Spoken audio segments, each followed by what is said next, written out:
Enthusiastically 안녕하세요. 2026년 1월 31일 토요일 정치 채널 라운드업입니다.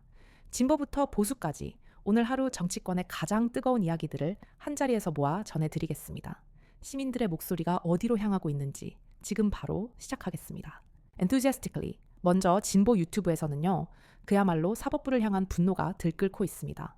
김어준의 겸손은 힘들다. 뉴스공장과 딴지 방송국에서는 김어준 총수가 전국 투어에서 민주진영 결집을 외치며 김건희 여사 선고에 대해 실수하는 것이라며 사법부에 강력한 경고를 날렸습니다. 통쾌하다는 반응이 쏟아졌어요. Enthusiastically. 매 불쇼에서는 한 발 더 나아갔습니다. 김건희 여사의 주가 조작 의혹과 우인성 판사의 판결을 비판하며 조희대 대법원장 탄핵과 법 왜곡죄, 도입을 강력히 촉구하는 목소리가 터져 나왔습니다. 사법부 전면 개혁을 외치는 시민들의 분노가 하늘을 찌를 듯 했습니다. Enthusiastically. 대한뉴스는 국민의힘 내부 혼란을 집중 조명했습니다. 김건희 여사 1년 8개월 선고의 충격 속에서 국민의힘이 한동훈 전 위원장을 속전속결로 제명하자 친한계가 강력 반발하며 단기 그야말로 난장판이 되었다고 전했습니다. 대박 사건이라는 반응이에요. Enthusiastically. 열린 공감 TV는 비판의 날을 더욱 넓혔습니다.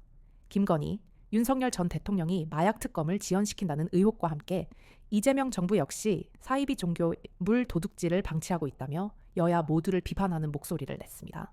국민들의 분노가 폭발했다는 분위기입니다. 웜리, 진보 커뮤니티에서도 다양한 이야기가 나왔습니다.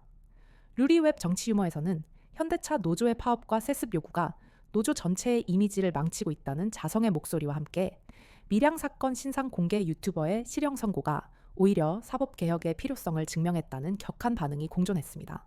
웜리, 클리앙에서는 총알 한 발 가격이 600원이라는 사실에 놀라며 국방 예산 효율화를 촉구하는 한편 독일 총리의 유럽 공동 해구산 언급 소식에 뜨거운 반응을 보였습니다. 또한 신천지의 국회 진출 의혹과 윤석열 전 대통령과의 연관성을 주장하며 이재명 정부의 철저한 수사를 촉구했습니다. 웜리 마지막으로 82국에서는 이재명 대통령의 집값 정상화 약속에도 불구하고 재건축 아파트가 40억 원에 달하는 현실을 비판하는 목소리가 높았습니다. 동시에 우인성 판사의 재산 조사를 시급히 시작해야 한다는 비리 의혹도 제기되며 부동산과 사법 문제에 대한 높은 관심을 보였습니다. calmly, 네, 다음은 중도 성향 채널과 커뮤니티의 분위기를 살펴보겠습니다. 양쪽의 격한 대립 속에서 한 발 물러나 현상을 분석하고 우려하는 목소리들이 많았습니다. calmly, 먼저 중도 커뮤니티 인벤 오픈 이슈 갤러리에서는 한국 선수가 또 해외로 귀화해 올림픽에 나간다는 소식에 이재명 정부의 스포츠 인재 관리 정책을 비판하는 글이 올라왔습니다.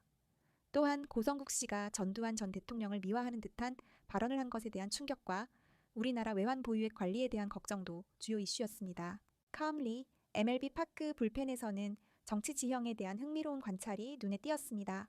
반대 세력이 한동훈 전 위원장을 쫄보 프레임에 가두려 할 것이라는 예측이 나왔고 국회의원까지 흔들 정도로 흥하는 정치 유튜버들의 영향력에 대한 신기함도 표출되었습니다. 한편 이준석 전 대표를 향한 김용남 의원의 싸가지 없다는 비판도 화제가 됐습니다. calmly, 중도 성향 유튜브 채널로 가보겠습니다. 센터필드에서는 김건희 여사 무죄 판결을 무죄 대잔치라 칭하며 특검을 특검하라는 비판자들의 목소리를 전했습니다. 또한 원자력 재난이나 미국 총격 사건 같은 사회적 이슈를 트럼프 전 대통령의 극우 논리와 연결하는 정치적 맥락 분석을 소개하며 깊이 있는 시각을 제공했습니다. calmly, 장르만 여의도에서는 유승민 전 의원의 딸 유담 씨가 인천대 채용에서 탈락하자 채용 절차가 중단된 사건을 집중 조명했습니다. 유력 정치인 자녀를 위한 특혜가 아니냐는 강력한 의혹을 제기하며 사회의 공정성 훼손 문제에 대한 경각심을 일깨웠습니다. Confidently, 이제 보수 진영의 목소리를 들어보겠습니다.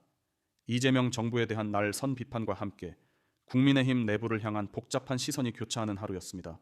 Confidently, 보수 유튜브 펜앤마이크 TV는 이재명 정부의 부동산 정책 실패를 정면으로 겨냥했습니다. 트럼프 전 대통령까지 이재명 정부를 직격했다는 소식을 전하며 들끓는 민심에 결국 이재명 대통령이 한 수 접었다고 주장했습니다. 부동산 문제에 대한 정부의 무능을 지적하는 분위기였습니다. Confidently, 황장수의 뉴스 브리핑은 비판의 화살을 여야 모두에게 돌렸습니다. 국민의힘이 핵무장 같은 핵심 현안에 무관심하다고 질타하는 한편 이재명 대통령이 로봇 기술 도입을 두고 민주노총과 대치하며 노동계와 갈등을 빚고 있다고 분석했습니다. 국내외적으로 어려운 상황이라는 진단입니다. Confidently, 신의 한수는 국민의힘 내부의 갈등을 집중적으로 다뤘습니다. 안철수 의원의 서울시장 출마설로 당내 내분이 격화되고 있으며 장동혁 대표의 재신임 투표를 두고 사퇴 요구가 빗발치고 있다고 전했습니다. 특히 검경이 신천지를 압수수색하며 국민의힘 접촉 녹취를 확보했다는 소식은 큰 충격을 주었습니다. Confidently, 배승하의 변호사 채널은 한동훈 전 위원장 제명에 대해 국민의힘이 숙제를 끝냈다며 긍정적으로 평가했습니다. 배신자 한동훈은 이제 사라지는가라며 강한 어조로 비판했고 이재명 정부의 부동산 정책 실패와 김민석 의원의 미국 방문 홀대 논란도 함께 다루며 정부 여당을 비판했습니다. That confidently. 마지막으로 보수 커뮤니티 일베 저장소에서는 한동훈 전 위원장 제명을 둘러싼 상반된 반응이 나타났습니다. 제명 반대 집회에 엄청난 인파가 몰렸다는 글이 올라오며 그의 팬덤을 과시하는 한편 그의 지지자들이 박근혜 전 대통령을 외면한다며 정통 보수가 아니라는 비판의 글도 올라와 내부 갈등을 여실히 보여주었습니다. 웜리, 오늘 진보 진영의 핵심은 사법 개혁이었습니다. 김건희 여사 판결에 대한 불신이 조희대 대법원장 탄핵과 법의 곡제 도입 요구로 이어지며 오는 토요일 서초역 촛불 집회로 그 분노가 결집될 전망입니다. calmly, 양쪽의 거대한 충돌 속에서 중도 진영은 정치 유튜버의 영향력 확대나 정치인 자녀 특혜 의혹 등 구조적인 문제에 주목하고 있습니다. 격한 대립이 과연 한국 정치의 건전한 발전에 도움이 되는지 근본적인 질문을 던지고 있습니다. Confidently, 보수 진영은 이재명 정부의 정책 실패를 비판하면서도 한동훈 전 위원장 제명 문제로 심각한 내홍을 겪고 있습니다. 지지층이 결집하는 모습과 분열하는 모습이 동시에 나타나며 야당의 리더십이 시험대에 올랐다고 볼 수 있습니다. 웜리, 오늘 저희가 준비한 소식은 여기까지입니다. 여러분의 생각은 어떠신가요? 댓글로 자유롭게 의견 남겨주시고요. 저희는 다음 주에도 가장 생생한 정치 채널 소식으로 돌아오겠습니다. 감사합니다.